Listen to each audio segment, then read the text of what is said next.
Good morning, 5th grade. Today's video is going to continue with the idea of drawing still life drawings in your home. There are two other videos in this series. The first one is drawing a simple object. So if you haven't seen that one, go back and watch that video and practice drawing a simple object. The second video that I did is about drawing a still life in your home. So you have to build a still life with many objects and then draw that object. Today we're going to be drawing a fantasy still life.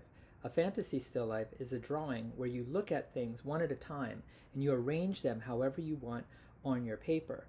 When you arrange them, you can use a lot of different art techniques to make your drawing interesting and even a little bit strange. I want to demonstrate a couple ideas first that will help you with your fantasy still life. One helpful technique is to draw a horizon line on your paper. Now in class this year, we talked about using the horizon line to separate the top and the bottom of your picture. Now I'm going to just draw some simple shapes. Here's a sphere. One idea that you can use is to draw objects smaller, closer to the horizon line. That is called diminishing scale, and it gives us the feeling that things are getting smaller as they go away from us and getting larger when they're closer to us. Another idea you can use is overlapping. Overlapping is drawing one thing behind or in front of another object. This is how we really see things in the world. So notice I'm drawing the same object over and over, but I'm changing the scale or the size of the object. If it's farther away, it's smaller. If it's closer to me, it's larger. And if it's really big, it might even come right off of the paper in the front corner.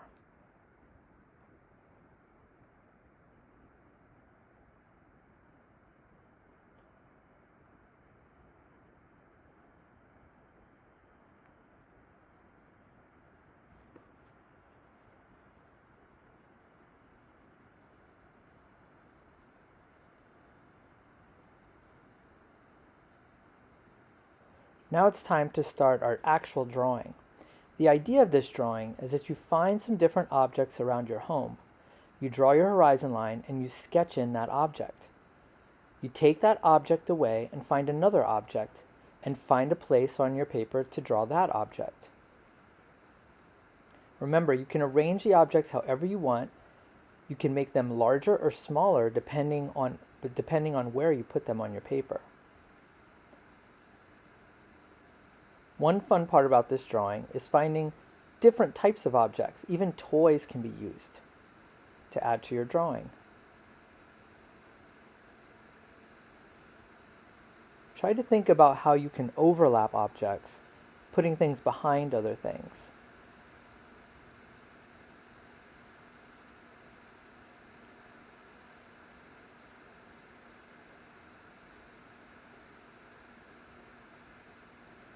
Also try to pay attention to the scale of objects. If you have an object that's one size, maybe the next object can be much, much bigger.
So here's my fantasy still life. Afterwards, I'm just going over the drawing with a Sharpie to kind of darken my lines and just add any extra shadows or dark areas I want to add with the Sharpie. If you have markers or color pencils or crayons, obviously you could add color to your drawing.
Now it's your turn to make your fantasy still life drawing. These are the objects that I used in my drawing, plus a few objects I didn't get around to putting into my drawing.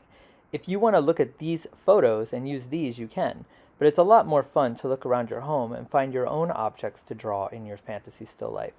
You could even just focus on using toys. If you have a lot of little toys or action figures, you can do the whole drawing using those objects. When you finish your drawing, send me your photo and upload it through the assignments section of Google Classroom, and then I'll be able to see it. Have a great day.